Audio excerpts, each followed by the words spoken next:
중보 기도의 능력과 권세. 중보 기도의 능력과 권세. 요즘 어떤 기도를 하세요? 나를 위해서 기도하세요? 자신을 위해서? 나아가서 다른 사람들을 위해서 기도를 드리십니까? 자, 우리가 영적인 부흥을 체험하기를 원하면은 또 새로운 내 자신의 어떤 축복의 전기를 마련하기를 원할 때마다 우리가 기도의 능력을 회복해야 됩니다. 자, 우리는 기도의 능력을 회복해야 돼요. 다양한 기도 중에 다른 사람을 위해서, 이웃을 위해서 우리가 하는 기도가 바로 중보 기도, 보고 기도라고 하지요. 그래서 기도가 우리가 일어나야 되고 또 저 멀리 있는 사람들이 문제를 안고 또 신음하는 우리 지체들을 위해서 우리가 일어나서 간구할 수만 있다면은 하나님께서 그 기도를 얼마나 기뻐하실까요? 자, 오늘 본문에 보면은 소돔과 고모라의 재앙이 가정했습니다. 그래서 하나님의 심판이 결정이 되었어요. 이제 불붙는 소돔과 고모라, 불과 유황이 쏟아지는 하엽고가 되어버렸습니다. 그래서 한 손은 하늘을 향하여 들고 또 다른 한 손은 인간의 아픈 사연을 붙들고 하나님 앞에 인간과 하나님 사이에 중보 기도를 드리고 있는 사람을 만나게 되지요. 자, 민족 사이에 어려운 시련과 고난이 올 때가 있어요. 나라가 흥망성쇠가 올 때가 있습니다.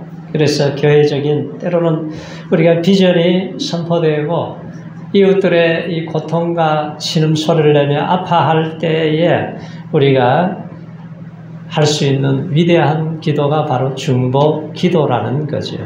자, 누군가를 위해서 내가 기도한다고 하는 것은 의무가 아니라 우리 하나님의 백성들에게는 특권이에요, 특권. 이것이. 그래서 얼마나 귀하고 엄숙한 모습입니까? 그래서 우리가 이 기도나 한번 해볼까 하는 도박하거나 아니면은 막다른 골목에서 끄집어내는 최후의 수단이 아니에요. 기도는 항상 우리의 최대의 수단이고, 그리고 기도할 때에 만 가지 문제를 해결하는 지름길이 되는 거죠. 자, 기도는 만사를 변화시키는 능력이 됩니다. 따라해 보세요. 기도는 만사를 변화시키는 능력이다. 자, 우리가 만약에 대통령과 매일 독대할 수 있다면 굉장한 사람일 거예요. 그런데 우리가 대통령과 독대하는 게 아니고 천지 만물을 지으시고 온 우주를 다스리시고 우리 인간의 생사화복을 주관하시는 하나님과 우리는 매일 독대할 수 있다는 거예요. 이것이 얼마나 놀라운 특권입니까? 그래서 기도할 기회를 상실한 사람들은 최고의 기회를 상실한 거예요. 기도의 능력을 잃어버린 것은 인생 최대의 능력을 잃어버린 거죠. 자, 오늘 본문을 통해서 우리는 중보 기도함으로 하나님의 손을 움직이는 그 성령의 능력을 깨닫고 알고 우리가 배워야 됩니다. 하나님께서 우리가 하나님 앞에 나와서 기도하는 것은 어떻게 해야 되느냐? 예수님처럼 습관적인 기도가 되어야 되는 거죠. 최고의 경건을 지키는 것이 바로 가정에서 또 때로는 우리가 조용한 시간에 하나님 앞에 나와서 교회에 나와서 기도할 때에 하나님이 가장 나와 가까이 하고 계시다는 것을 느끼게 됩니다. 그래서 기도의 능력을 아는 사람들이, 기도의 훈련을 받은 사람들이 교회에서 아름다운 이 공간을 준비해서 자기 자신과 하나님과의 만나는 이 시간들이 있어야 돼요. 우리가 나의 기도 제목을 가슴에 끌어안고 또 우리 성도들의 기도 제목을 끌어안고 가슴에 품고 기도할 때마다 우리가 기도하는 시간에 하나님의 은혜를 체험하게 되는 거죠. 능력을 체험하게 되는 거예요. 오순절날 마가다락방에 모인 120명에게 하나님의 시간이 딱 되니까 하나님이 놀라운 은혜를 경험하게 하셨어요. 그 120명이 세상을 변화시키는 주인공이 되었습니다. 갈멜산 제단을 우리가 체험할 수 있다고 한다면 내 인생에 얼마나 놀라운 일이 일어나겠습니까? 그래서 우리가 기도를 통해서 주님을 만나는 시간들을 통해서 내가 변화되고, 내가 변화되면 가정이 변화되고, 교회가 변화되고, 세상이 변화가 일어나고, 나라의 변화가 일어나게 된다는 거예요. 기도하는 종들을 통해서 이 지역 사회를 정복할 수 있는 은혜를 주시는 하나님이세요. 라은이는 매일 기도하니? 네? 기도해요? 그래요. 앞에 앉으니까 힘들어? 예쁘게 앉아서 하나님이 이렇게 보고 계시니까 하나님 앞에서 우리가 예배 드리는 거예요. 다니엘과 세 친구는 항상 예루살렘을 향해서 창문을 열어놓고 기도하잖아요. 근데 그 기도는 변함이 없는 게 참 놀라워요. 기도하면은 사자굴에 들어가야 되고, 기도하면은 풀무불에 들어가서 죽어야 되는데도 하나님 앞에 기도하잖아요. 근데 그 기도를 보고 계시는 하나님을 온전히 믿고 신뢰할 때에 사자굴에 들어가도 하나님이 천사를 보내셔서 사자 입을 봉하시고, 풀무불에 들어가도 하나님이 감싸 안으시고 머리털 하나 상하지 않게 하시는 하나님. 이스라엘 백성들이 광야 생활 속에서 보세요. 불뱀이 나오고 전갈이 나오고 양식이 떨어지고 그런 가운데서도 하나님이 뭐라 그래요? 야, 너희를 내가 아들을 안고 인도한 것 같이 인도했다는 거예요. 그래서 기도가 나를 살리고 너를 살리고 교회도 살리고 민족을 살리게 될 줄로 믿습니다. 그럼 기도가 뭐냐? 자, 22절, 23절 같이 읽어보세요. 22절, 23절에 같이 시작. 그 사람들이 거기서 떠나 소돔으로 향하여 가고 아브라함은 여호와 앞에 그대로 섰더니 가까이 나아가 가로되 주께서 의인을 악인과 함께 멸하시나이까. 여기서 보면은 아브라함이 어떻게 했다는 거예요? 여호와 앞에 그대로 어떻게 섰더니 23절에 가서는 가까이 나아가 이르되 그러잖아요. 그러면 하나님 앞에 우리가 하나님 앞에 가까이 나와서 서는 것이 우리가 기도의 자리예요. 여호사밧이 나라가 망하게 생겼습니다. 세계 나라 연합군이 쳐들어왔어요. 그때에 우리가 하나님 앞에 섰습니다. 우리가 하나님 앞에 있습니다. 오직 주님만 바라봅니다. 하나님이여 도와주옵소서. 그때에 그 기도를 하나님이 들으시니까 하나님이 기적 같은 일들을 이루어 주시잖아요. 칼을 한번 쓰지 않고 하나님이 복병을 두기 시작하니까 적군들끼리 싸우다가 망해버려요. 내 힘으로 싸우려고 그러면 얼마나 힘이 들어요. 그러니까 기도는 하나님의 손을 움직이는 거예요. 자, 하나님으로부터 멀어진 기도의 자리가 있습니까? 왜 기도가 멀어집니까? 이사야 선지자는 하나님과 우리의 사이를 갈라놓은 것은 죄악의 담이 갈라놓았다는 거예요. 우리가 세상에 살다 보면 내 영혼이 어두워지고 때가 묻고 더러워질 때가 있어요. 그래서 이사야 선지자는 여호와의 손이 짧아서 구원치 못하신다니 기가 둔하여 듣지 못하신다 아니라 너희 죄악이 하나님과 너희 사이를 내어놓았다는 거예요. 그래서 우리가 이 문제를 해결하는 것은 뭐예요? 하나님을 가까이 하는 거예요. 우리가 예배를 드리고 기도하면서 예수의 보혈로 우리의 죄악을 씻어내고 깨끗하게 할 때 너희는 하나님을 가까이 하라. 손을 깨끗이 하라. 두 마음을 품은 자들아. 마음을 성결케 하라. 하나님과 회복이 되면 모든 것이 회복이 됩니다.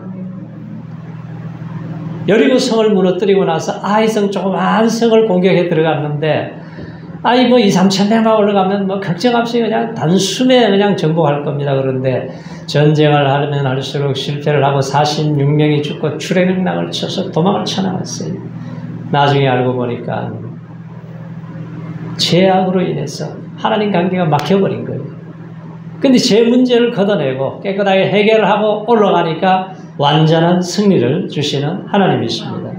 우리가 하늘의 신령한 생수를 맛보기를 원한다면은 우리 가슴 속에 냄새나는 이 죄악의 멍에를 끄집어내야 된다는 거예요. 하나님과 나 사이 가로막고 있는 이 어둠과 죄악을 예수의 보혈로 깨끗하게 씻으시기 바랍니다. 그러다 보면은 우리가 세상에 살다 보면 내 입술이 부정적이고 원망이 터져나오고 시기와 질투가 터져나오고 추악한 입술에 이사야 선지자가 숯불의 입술을 댈 때에 깨끗하게 되었어요. 우리가 하나님의 은혜를 입고 내가 하나님의 은혜를 입어야지만 내가 죄악의 문제가 해결되어야지만 회개와 선결을 통해서 우리가 하나님의 보좌 앞으로 나갈 수가 있는 거예요. 기도가 뭐예요? 거룩한 하나님과 우리와 함께하는 것입니다. 하나님은 나를 바라보고 나는 하나님을 바라보는 거예요. 각가지 기상천외한 에피소드를 낳았던 타이타닉호가 부서졌지 않습니까? 라은이는 타이타닉호 그 영화 봤어요? 예? 예. 거기에 수천 명이 막 죽어갑니다. 그리고 이제 노약자들 어르신들은 구명보트로 다 탈출을 시켰어요. 그런데 한 문인이 그 고무풍선을 잡고 사투를 벌이는 거예요. 며칠 동안. 그런데 시간이 가면 갈수록 손가락 끝에 있는 힘까지 다 빠져버렸어요. 이제는 희망이 사라져갑니다. 풍선을 던져버리고 생명을 아버지 앞에 맡길 수밖에 없는 그런 상황이 되었어요. 그래서 인생을 이제 다 포기하려고 하는데 갑자기 1인승 비행기가 위에서 쭉 날아오더니 그 사람하고 눈을 마주치고 간 거예요.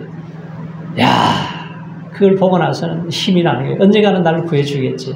그래서 사력을 다해가지고 다시 고무풍선을 붙잡고 그 며칠 싸우면서 날 생선을 잡아서 먹고 그러면서 버텨냈는데 며칠이 지났는데 말이죠. 예? 그 기동 해양 경찰 구조선이 딱 도착해서 그 사람을 구조를 해가지고 간 거예요. 우리가 내 힘으로 아무것도 할 수 없을 때가 있어요. 내 힘으로. 나는 아무도 나를 도와줄 수 없을 때가 있습니다. 믿었던 친구들이 배신의 칼을 던지고 떠나갈 때가 있어요. 믿었던 사람들이 결정적인 손해를 입히고 내 곁을 사라져갑니다. 자, 모든 사람들이 손가락질을 하고 아무도 나를 도와줄 수 없을 때 온 우주에 홀로 서 있는 고독에 신음하고 있을 때에 나를 보고 계시는 분이 있다는 것을 잊지 마시기 바랍니다. 누가 보고 계세요? 우리 하나님이 보고 계세요. 다니엘이 사자굴에 들어가서도 하나님이 보고 계신다. 하나님이 보고 계시기 때문에 나를 죽이려는 사람들이 보고 있지만 창문을 열어놓고 기도하는 거 아니에요? 내 형편을 알고 계신, 나의 안고 일어섬을 하시고 멀리서도 내 생각을 통촉하시고 나의 모든 것을 알고 계신 하나님, 내가 생각하는 것까지 알고 계시는 그 하나님 앞에 우리가 서 있는 거예요. 두세 사람이 함께 모여서 기도할 때 하나님이 뭐라 그래요? 내가 너희와 함께 한다는 거예요. 이 땅의 삶을 누리는 가장 큰 축복이 뭐냐? 하나님이 나와 함께하는 삶이에요. 임진왜란 때 일본의 장수 가등청정이라고 하는 사람이 백두산에서 얼마나 힘이 센지 이 사람이 호랑이를 맨손으로 잡아버렸어요. 그래서 호랑이를 잡아가지고 이제 풍신수길에게, 일본에 있는 풍신수길에게 이제 보내면서 일본까지 가려면은 시간이 많이 걸리잖아요. 그래서 개를 이제 3마리 잡아가지고 거기다가 넣어가지고 호랑이랑 같이 넣어서 보냈습니다. 그런데 딱 도착을 했는데 보니까 호랑이 놈이 죽어버리고 개만 멀쩡히 살아있는 거예요. 그 용감한 개가 무슨 개인 줄 아세요? 우리나라 개 중에 용감한 개가 어디 개예요? 풍산개, 풍산개. 이 풍산개가 호랑이 놈을 잡아먹어버린 거예요. 아주. 네? 우리 가정에 위기가 있을 때, 우리 가정에 문제가 있을 때 온 가족이 그 문제를 기도로 물어뜯으면 이길 수가 있다는 거예요. 자, 위기를 넘길 수 있는 힘을 우리가 하나님으로부터 공급을 받아야 되는 거죠. 자, 그러면은 오늘 본문에 우리에게 기도하는 태도를 가르쳐 주고 있어요. 자, 27절을 우리 같이 읽어보세요. 27절에 보면은 우리 자신을 어떤 사람으로 표현하는가 보세요. 자, 시작. 아브라함이 말씀하여 가로되 티끌과 같은 나라도 감히 죽게 고하나이다. 티끌이 뭐예요? 재와 같은, 먼지와 같은 나라는 거예요. 그래서 하나님 앞에 우리가 섰을 때 참으로 나는 먼지와 같은, 티끌과 같은 존재임을 고백할 수밖에 없는 거죠. 그 고백 없이 누구도 기도의 자리에 나갈 수가 없습니다. 바리새인들은 뭐 교만해가지고 하나님, 내가 11조도 드리고 금식기도도 하고 내가 이마다 이렇게 하는 것 하나님 보십시오 그러면서 세상 사람들이 보라고 두 손 들고 막 기도를 합니다. 그런데 세리는 가슴을 치고 나를 불쌍히 여겨달라고. 그런데 그 기도를 하나님이 들으세요. 기도하지 않는 사람의 가장 무서운 질병이 뭔 줄 아세요? 교만이라고 하는 질병이에요. 아, 나는 하나님 없이도 살 수 있어요. 내가 하나님 없이 이것도 할 수 있고, 내가 하나님 없이 저것도 할 수가 있어요. 이게 불신앙이고 최고의 교만이에요. 그런데 우리가 주님 앞에 나올 때는 주여, 나는 죄인입니다. 나는 아무것도 할 수 없습니다. 나는 하나님이 없이는 아무것도 할 수가 없습니다. 이렇게 겸손한 마음으로 나올 때에 그 사람에게 은혜를 베풀어 주시는 하나님이 있어요. 교만하면 대적해버리지만 겸손한 자들에게는 한없는 은혜를 주시는 하나님. 아, 내가 티끌 같은 존재입니다. 내가 먼지 같은 존재입니다. 내가 하나님 앞에 설 수 없는 죄인입니다. 우리가 이럴 때에 하나님이 우리의 기도를 들으시는 하나님. 우리의 상하고 통회하는 마음으로 나올 때에 멸시치 아니하시는 하나님이시라는 거예요. 나는 연약하기 때문에 하나님의 은혜가 없이는 내가 도저히 살 수가 없습니다. 티끌처럼 무능한 존재이기 때문에 강철 같은 하나님의 은혜의 손길이 내게 필요합니다. 나는 할 수 없기 때문에 전능하신 하나님이 나를 도와주셔야 됩니다. 야사왕도 그러잖아요. 100만 대군이 쳐들어왔을 때 그 기도 내용이 뭐예요? 하나님, 약한 자와 강한 자 사이에 도와줄 이는 하나님밖에 없습니다. 하나님이 나를 도와주셔야 됩니다. 그래서 감히 하나님의 자녀들의 특권이 감히 하나님 앞에 내가 나아갑니다. 자, 아브라함이 소돔성을 위해서 기도했다는 사실은 어떤 의미를 갖는 것일까요? 지금까지 아브라함에게 있어서 이 소돔성은 진지한 관심의 대상이 되지를 못했어요. 소돔성을 간섭할 수 있는 어떤 권리도 없어요. 소돔성을 변화시킬 책임도 없습니다. 그런데 거기에 누가 있어요? 조카 롯이 있어요. 그래서 하나님 앞에 기도하는 거예요. 하나님, 의인 50명만 있으면 어떻게 하시겠습니까? 내가 사해 주겠다는 거예요. 40명만 있어도, 30명, 20명, 10명만 있어도 내가 소돔과 고모라를 망하지 않게 하겠다. 이 불과 유황이 쏟아지는 것을 멈춰주겠다고 그랬어요. 우리 교회가 기도하는 의인 10명만 있어도 이 나라의 민족을 지키는 거예요. 우리 교회가 이 나라의 민족을 지키는 거예요. 왜? 한 사람의 기도가 그만큼 중요하기 때문에 그렇습니다. 오늘 살아가는 신앙인들의 문제가 있다면 무감각이라고 하는 질병이에요. 죄로 인해서 쓰러지고 넘어져가는 세상을 바라보면서도 안타까운 마음을 잃어버렸어요. 무너져가는 이 현실을 바라보면서 영적 감각을, 위기의식이 사라져버렸습니다. 사단의 불화살을 맞고 신음하는 백성들이 고통 중에 있어도 아파하는 마음을 잃어버렸어요. 인생의 짐이 무거워서 쓰러져서 허우적거림에도 불구하고 영적인 감각을 잃어버린 이 무서운 질병을 앓고 살아가는 오늘의 이 시대가 되어버렸다는 것입니다. 교회가 위기를 당하고 가정이 문제를 일으키고 우리 자녀들이 고통 속에 살아가도 우리가 이 해결할 수 있는 힘을 잃어버렸다는 거예요.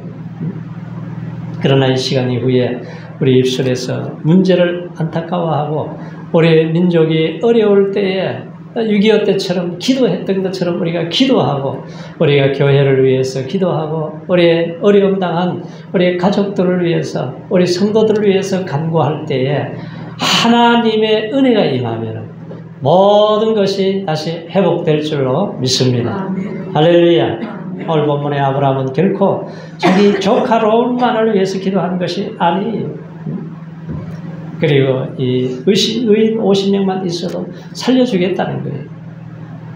우리가 욥을 보세요. 욥이 자녀를 다 잃어버리고 재산 다 잃어버리고 몸은 병이 들어서 썩어서 고름이 터져 나오고 얼마나 고통스러워요. 친구들은 와가지고 위로한답시고 가슴에다가 상처에 난도질을 하고 고통을 주었습니다. 그런데 그게 어떻게 회복이 돼요? 어떻게 그 모든 것이 회복됩니까? 그런데 욥이 그 친구들, 가슴을 찢어놓고 난도질을 한 그 친구들을 위해서 용서하고 중보 기도할 때에 하나님이 공경에서 어떻게 돌이키셨더라. 욥의 고난이 떠나가고 욥의 인생의 문제가 해결이 된 거예요. 그래서 하나님이 주신 프리미엄이 뭐냐? 갑절의 복을 주셨다는 거예요. 하나님이 은혜를 베풀어 주셨다는 거 아니에요. 그래서 우리가 하나님 앞에 기도할 때에 주여, 우리가 하나님 앞에 정말 간절한 마음으로 가슴이 저리도록 하나님 문제를 놓고 정말 하나님만을 의지하고 기도하면은 반드시 하나님은 내 기도를 듣고 계신다는 거예요. 하나님이 간섭하시면은 하나님이 해결하시는 거예요. 산헤립 군대가 18만 5천 명이 진을 치고 이스라엘 백성을 죽이려고 덤벼들지만 히스기야 왕이 이사야 선지자가 통곡하고 기도할 때에 하나님이 한 천사를 보내서 송장을 만들어 버리시는 이 능력의 하나님이시잖아요. 그래서 우리에게 하나님께서는 예루살렘 거리를 보시면서 뭐라 그러냐? 야, 공의를 행하고 진실을 행하는 사람 한 사람만 있어도 이 성을 멸하지 않겠다 그랬어요. 그러니까 천하보다 귀한 한 영혼의 기도가, 이 한 사람의 기도가 얼마나 대단한 건가를 우리에게 보여주고 있습니다. 내가 하나님 앞에 기도를 쉬는 죄가 무서운 죄임을 알아야 돼요. 내 가정을 위해서 기도하기를 쉴 때에 자녀들이 방황하고 탈선하게 됩니다. 내가 친구들의 이름을 부르며 기도할 때에 친구들이 하나님 앞으로 돌아오게 되는 거예요.